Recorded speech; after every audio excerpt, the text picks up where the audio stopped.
So we all want to enjoy the relaxed summer vibe and keep our kids' brains active and learning. Let's use IXL's award-winning learning platform to build your child's confidence this summer. Choose one topic your kids are curious about and one in which they struggle. Over the summer, let your kids play the interactive games IXL uses to learn new facts and concepts without the pressure of the normal school year. Feed their curiosity. Whether your child is tackling some new math skills or reading at a higher level, IXL meets them where they are and lets them move at their own pace. IXL instantly grades work and explains mistakes so you don't have to, because our kids don't like being corrected. Make an impact on your child's learning. Get IXL now. Calm Parenting Podcast listeners get an exclusive 20% off an IXL membership when you sign up today at IXL.com/Kirk. Visit IXL.com/Kirk to get the most effective learning program at the best price. One of our big goals this year was sleeping better. We're going to bed earlier, love our bamboo sheets, and upgraded to our new LEESA mattress for cooling comfort. Mrs. Calm was having some back pain, and now that's gone. We sleep deeper and wake up feeling refreshed. From the very first night, you'll feel the difference. LEESA mattresses are meticulously designed and assembled in the U.S. for exceptional quality. Plus, they back it all up with free shipping, easy returns, and a 100-night sleep trial. The great thing about LEESA is that you can choose from super comfortable mattresses tailored to how you sleep without the luxury price tag. Go to leesa.com for 30% off mattresses through July 7th. Plus, get an extra $50 off with promo code CALM, exclusively for my listeners. That's LEESA.com, promo code CALM for 30% off mattresses, plus an extra $50 off. Let them know after checkout that the Calm Parenting Podcast sent you. Leesa.com, promo code CALM. Do you have a child who must touch the hot stove, resists what you want first, refuses to do chores or anything the easier way, who is not immediately obedient, doesn't respond to consequences, appears self-centered, won't show math work, does the bare minimum to get by, won't push through when things get hard? Good. I want to show you how to work with these traits instead of fighting them all the time, so you can actually enjoy your kids and family life. So that is what we're going to discuss on today's episode of the Calm Parenting Podcast. So welcome, this is Kirk Martin, founder of Celebrate Calm, and you can find us in our summer sale at celebratecalm.com. All right, I'm going to give you 10 insights that you must really internalize and know and really accept, I think, about your strong-willed child if you want to stop all the power struggles and just enjoy them. So number one, this is a hard one. Your strong-willed child is never, ever going to do things your way or the way you want them done. I've discussed this all through our programs, all through the podcast. It's just the way it is. They will do things, just not the way you want them done. And you need to get over your control issues. Your strong-willed child is not going to be immediately obedient. It is a horrible expectation anyway. It's not rooted in human nature. And they are always going to push back at first. It's part of who they are. So don't project out and just label them as defiant. They are looking for space and ownership. By the way, this immediate obedience thing, I've done podcasts on this. It is a horrible expectation to put on yourself as a parent. Because if your child doesn't listen to you the first time, well, then you're doing something wrong. You're not disciplining them well. You have a defiant child, and you're failing as a parent. And that's what all the parents of compliant children say, because you don't look, with compliant kids, you don't even have to say anything. You just look at them, and they just do the right thing. And it is way too much pressure for you and for your kids, and it is unrealistic. Well, does this mean that you let kids get away with things and not listening to you? Of course not. It means you use different approaches with them, just like we use different approaches with each other as adults. Look, Mrs. Calm is an extremely sensitive person, while our son Casey is a general who marches instead of walks. He's very direct.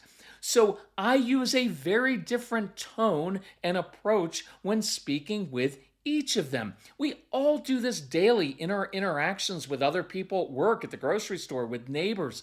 We choose the approach that works best. Same thing with strong-willed kids. Look, you don't give strong-willed kids control of your home. You give them ownership of their choices within your large boundaries, knowing they need to touch the hot stove because it's part of their learning process.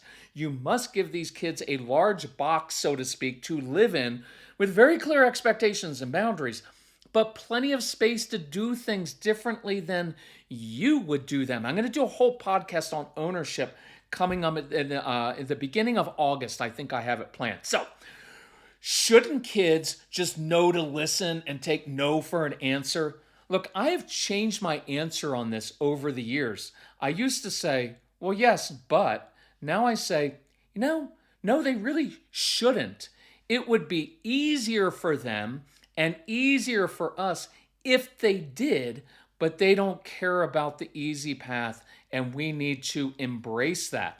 Your kids have been this way since they came out of the womb, and you've tried all the tricks and consequences you can think of for the past 4 or 9 or 17 years, and it hasn't worked. Stop trying to change their very nature and work with it instead. That's not giving in as a parent. That's using wisdom. Continuing to fight their nature just makes you rigid and stupid. I'm not kidding. It does. It's just dumb. So stop it. So number 2, and you know I don't do blame or guilt, but some people it's like, whoa, I'm just going to try again. I'm like, why? It hasn't worked for the last 6 years. Are you looking for some magic formula? Embrace their nature, work with it. Number 2, your strong-willed child will choose the harder path. They will make choices that you think are kind of dumb. And some of them are, right? But it would be so much easier if they just did it the right way. But they have to touch the hot stove. It's a necessary part of their learning process. And I really encourage you to wrestle with this. Why have we determined that the easier path is the best path for all kids? Because it's not. It's easier for us, and it would be easier for them to just take the traditional path. But they want to do it the hard way. They don't want to be like others. They want to find new paths and ways of doing things. Instead of fighting that, switch the narrative in your brain and switch the words you use. Try this sometime. I admire the fact that you're willing to do things the hard way rather than take the easy way. It shows me that you like a challenge, that when you have a goal, you are incredibly focused and persistent and won't give up. And even when the consequences are harsh, you forge on because you value your independence and desire to do things differently. How would that change how your child sees himself or herself and how you see them? There is nothing that I just said that is not true. Now, I know there's always a balance to things, but all of that is just as true as, you know what, you're so difficult. Why do you have to make things so hard? The truer statement we should admit is, my child isn't difficult, I am. I'm the one who insists that there's only one way, my way. Their way makes me uncomfortable, and that's why I try to fix or change it or them. And it's also because you love your kids. You want them to be happy and successful. I get that. It's just that they are going to achieve that in a way that looks very different. So I get on board that train. By the way, have you noticed, this was not in my plan, your kids will often choose sports and activities that are not your sport. Why? Because they want to own it. So when they are successful, it's not because mom or dad lectured them and showed them exactly how to do that. It's really interesting how they do that, isn't it? Number 3, consequences and punishment do not work or motivate these kids. So stop using that as your first response. They simply don't care. Your my way or the highway tough guy approach, which is what I was raised under and tried first, will never work unless your mission is to destroy your relationship with your child. So your child may fear you, but he or she won't respect you. It hasn't worked for the first how many ever years of your child's life. So what makes you think it's going to work next time? It won't. So stop it. I showed in detail why consequences don't work in the June 29th episode. Discipline without yelling or giving in, 3 questions you must ask. So look that one up. Number 4, your strong-willed child will almost always resist what you want first before they own it themselves. It's built into their system. It's built into mine, and it's not a bad thing. It's actually really healthy and good in the long run because they want to have ownership of their choices and lives. They don't want to believe things because mommy or daddy or a teacher told them or made them. They want to wrestle with ideas, push back and argue, try different angles, and touch the hot stove until they believe it and internalize it and know it on their own. Again, it would be easier if your kids just did and believed what you said without pushing back. But this way, they own it themselves and will own it for the rest of their lives. Respect that. Learn to expect it and work with it. You could even verbalize sometime, I respect the fact that you think for yourself, that you challenge yourself with and wrestle with these ideas inside, that you just don't believe everything everyone tells you. That's actually a really great quality to have. Again, all of those words are very true. And then you can mutter inside, but please, dear God, just one time, listen to me without resisting. I get that. I'll cover this in upcoming podcasts in more detail, but for now, know that you must draw and lead these kids. You can't push them and stand over them. They'll resist every time. Number 5, your strong-willed child will appear to be self-centered and selfish, but I guarantee it's nothing more than self-preservation from an insecure, immature human being who feels different or who struggles with anxiety and is expending all of his or her emotional energy just trying to hold it together inside so that, see, when your kids are doing this, when humans are doing this, they literally can't look outward because they're so focused inwardly. I have friends who are recovering alcoholics who during their addiction were all about themselves. They appeared so selfish. Why?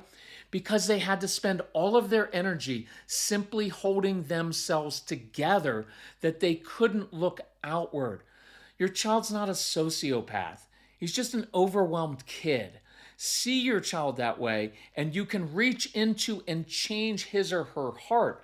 Otherwise, you'll just destroy their spirit and cause them to be angry. Number 6, your strong-willed child will likely never do his or her chores around the house very well, if at all. You're going to have to wrestle with this one, but I believe it's true. Our son Casey was virtually useless as a child around the house. He was, but outside the home, he was extremely responsible and awesome for other people. And we raised him not to be a kid, but to be an amazing adult. And you're going to have to reconcile this within yourself. We decided that what we wanted was a kid who grew into a responsible, respectful adult on his own. On his own, he was fantastic. He was just awful for us. He worked a job from a young age. He helped neighbors all the time. He would do everything for everybody else, and they loved him. And they always were like, Casey is such a great kid, no matter where he went. And I know you're going to think, oh, but if kids don't learn how to do their chores, they won't be able to keep a job. That's just not true. By the way, I'm going to save you some trouble. Your strong-willed toddler will not pick up all of his toys by himself, even if he dumped 40,000 Legos on the floor. These kids are just not going to do it. So you're going to be on the floor grumbling, picking up even more toys than your child. It's just the way it works, and I don't want you to freak out thinking there's something wrong with your child or you're letting them get away with that. Right? It doesn't mean they're going to grow up to be lazy and irresponsible unless you do everything for them. I'm going to cover chores in more detail on the podcast 1 week from today, so listen to that one. Eating disorders can drastically change a child's behavior and mood, and it can be scary as a parent watching your child become more angry or withdrawal while struggling with weight loss, dieting, extreme picky eating. These changes are not your kid's fault. It's the eating disorder. The good news is that eating disorder recovery is possible, and the sooner you get help, the better outcome your child will have. That's why I'm excited to introduce you to Equip. Equip is a fully virtual eating disorder treatment program that provides you with evidence-based care so your child can heal at home. Each Equip family has access to a dedicated team of eating disorder experts that include a therapist, dietitian, medical provider, and mentors with lived experience. Equip providers have deep experience treating young people with all kinds of eating disorders, including lesser-known diagnoses like ARFID. Equip has no wait list and is covered by most major insurance plans. If you're concerned about your child's relationship with food, don't wait to get an expert's advice. Visit equip.health/calm for a free consultation with Equip. That's equip.health/calm. So this is really cool. I go to hungryroot.com/calm and I click our food preferences: carb conscious, less sugar, high protein, anti-inflammatory, and immediately I get 10 plus options. So I choose the tzatziki chicken bowl with quinoa with 47 grams of protein. It takes 5 minutes to prepare. It's delicious. No wasted ingredients, no stress battling traffic and grocery store lines. That means more time to enjoy your family and life. Hungry Root is like having your own personal shopper and nutritionist wrapped into one. They recommend healthy groceries and meals tailored to your family's nutrition preferences and tastes. Hungry Root has healthy groceries like smoothies, kid snacks, ready-to-eat meals, and salad kits. We love Hungry Root. So go to hungryroot.com/calm and use code CALM to get 40% off your first box. Plus, get a free item in every box for life. That's hungryroot.com/calm, code CALM to get 40% off your first box. hungryroot.com/calm, code CALM. Number 7, your strong-willed child is going to make you really uncomfortable, and you should thank them for that. And this will probably cause disagreements with your spouse, so you have to really wrestle with these things together. Number 7, I just said that. And I'm not fixing it, I'm practicing imperfection. It's really bothering me right now, but I'm going to keep going. Your strong-willed child probably will not show his or her work when doing math problems because it's stupid. I just showed you my work by getting the answer right, duh. And your child's correct. So let him take it up with the teacher who will mark his or her grade down. And your child doesn't care about grades, so just let it go or just fight about it forever. When your child does care about something, they will do it. But right now, they don't. I actually covered this in a podcast. There's some really interesting reasons why they won't show their work and why we should actually encourage that.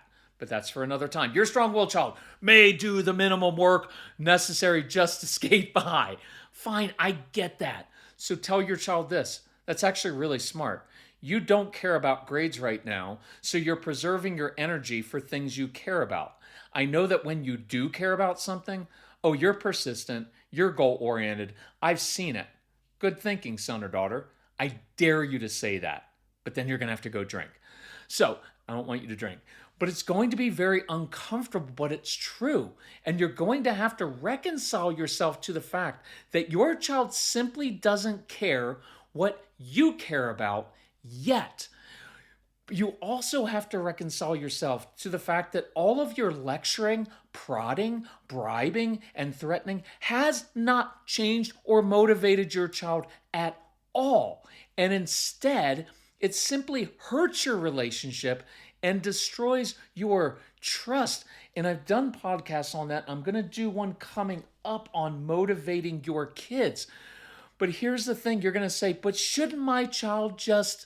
No, cut it out. This is about you and your anxiety about your child's future. Focus on controlling and changing yourself instead of your child. None of what you've done has worked before. It's not going to start to magically happen now. All right, let's dive into another parenting myth. Well, kids have to learn to push through when things get hard because life is filled with doing things you don't want to do. True enough in one sense. But here's where the reasoning falls apart. You and I push through because we have a reason to. A need to support a family, an internal drive to accomplish something we care about. But I bet I can find 5 things in your life that you don't push through to accomplish, that you don't do your best at, that you don't apply yourself at. Whether it's diet or exercise or giving to others, praying, serving others, taking on more responsibility at work. Why? Because you don't care about it. When I worked in the corporate world, I wasn't great at managing the details of the business. But with Celebrate Calm, I know every single thing going on in my business. Why? Because I am motivated, because I have ownership. Your kids simply aren't going to push through and be motivated until they care about something. By the way, you'll notice they do this when they play video games. I'm not saying that's what I want them to do, but you will notice when they do certain activities, usually not for you, they will push through. Think about it. Why would you push through if you don't care about the mission or see no reason or purpose? So in the programs, if you get the programs on the app, I show you how to get your child to push through when it gets tough. Okay, I want to save you a lot of money in family fights. Your strong-willed child is not going to practice. They're not going to practice their instrument or sports skills. And you're going to say, oh, but he could be so good, make the varsity team or get a scholarship or first chair violin if they just practiced. These kids won't practice yet. They just want to play the game or the concert because they don't care yet. They won't learn to read music. They will learn their instrument by watching YouTube videos, and it will drive you crazy. Just don't invest a lot of your own money and time in their activities. Let them pay for at least part of it and relax and enjoy. Look, I met this really great mom and dad at a live event. They're like, oh, our child won't practice and listen to his music teacher. But he writes and creates his own music. And I was like, that's amazing. And their reply was, well, but that's not really learning because he doesn't listen to the teacher. Can you hear how short-sighted we get as parents? That's crazy.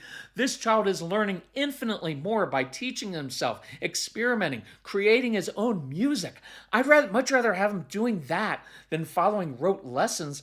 This is the way your kids are made. Independent, learning on their own, not listening to others, charging down their own path, creating their own music.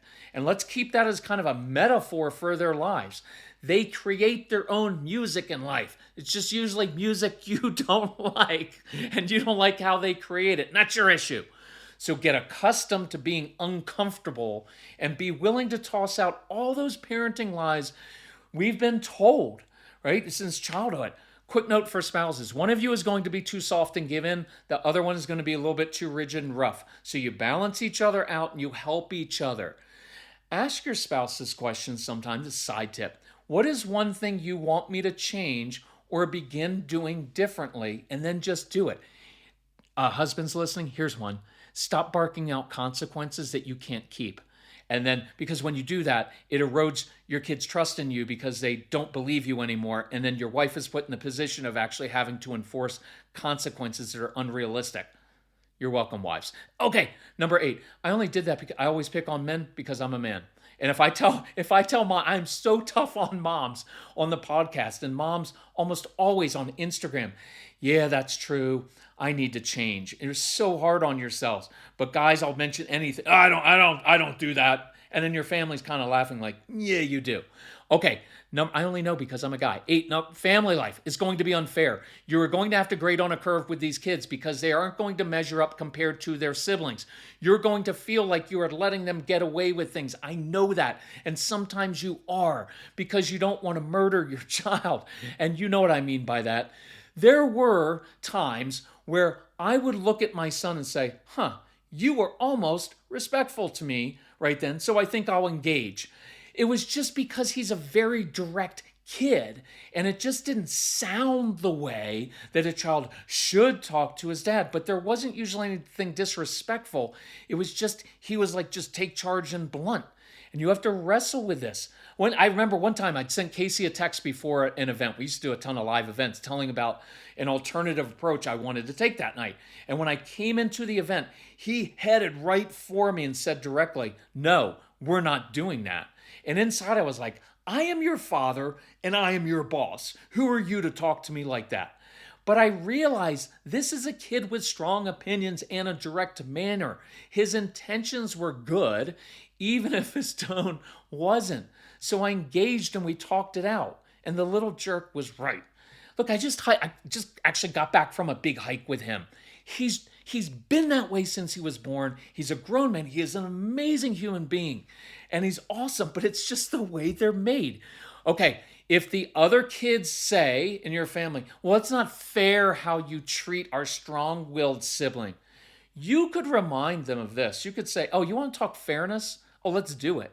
You know what isn't fair? It's not fair that you were made with a brain and constitution that makes it easier for you to get good grades in school, to do your homework quickly, to make friends pretty easily and do sleepovers, to be generally likable. And yet your brother's brain is wired in such a way that he has to work 5 times harder than you just to sit still all day, memorize information for a test, and do homework. It's not fair that it's harder for him to connect with kids his own age."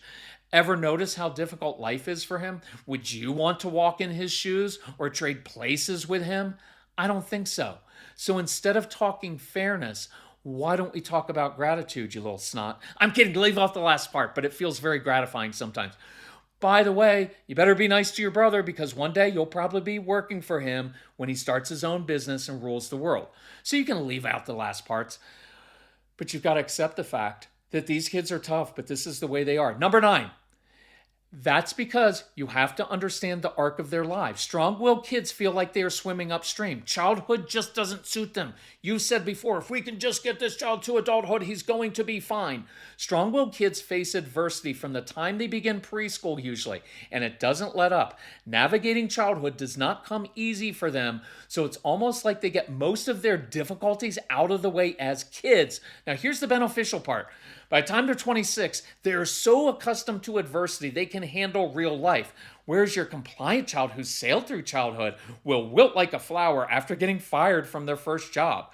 But the strong-willed child will say, look, I've had everybody against me since birth. Bring it. Note as well that this adversity forces them to create different coping mechanisms and workarounds that often give them a competitive advantage later in life. Almost like kids from rough backgrounds developing street smarts to get them by. Number 10, your strong-willed child is not going to progress on your timeline according to artificial societal standards. You cannot compare them to siblings or peers. Many of them are late bloomers, so they may need a gap year or 2 before going to college or figuring out their life plan. Be patient, don't force it. Look, I beg them, go to community college for the first 2 years. Right? Who needs the prestigious bumper sticker when yours says, my daughter saved me $50,000 by going to community college and I took a trip around the world? Look, there isn't a right college for your child most of the time. It's better if they take it slowly and get a success first before transferring to a better college. But I'm going to encourage you, be patient. Throw out all those artificial timelines. Oh, by this age, your child should be doing this. No, they shouldn't. Know your child. And remember these 3 things. Relationships. It is the relationship and internal motivation are way more effective than consequences. The traits that irritate you now are the very traits that you will appreciate when they are grown. And these are their very traits that will make them wildly successful in the real world. We watch this with our kids. And finally, enjoy them.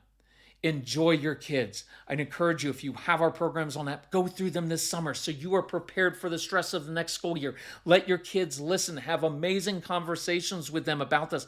I'd actually let some of your kids listen to this particular episode and say, hey, there are 10 things in here. Which of them do you want to tell us about? Which one of those resonated with us? Which ones do we really need to work on? That would be an awesome conversation, and your kids would feel very understood. So I didn't really plan that, but I would let them listen to this and see if they say, that's me. That's how I'm made. So instead of everybody in their life trying to change them, they finally feel understood and know they've got a great future ahead of them. Look, if any of you strong-willed kids are listening, I would buy stock in you. You have a great future ahead of you. You are made for the world we live in because you have that energy and your ingenuity and that entrepreneurial spirit. Oh, I like that stuff. All right. Love you all. We'll talk to you soon. Bye-bye.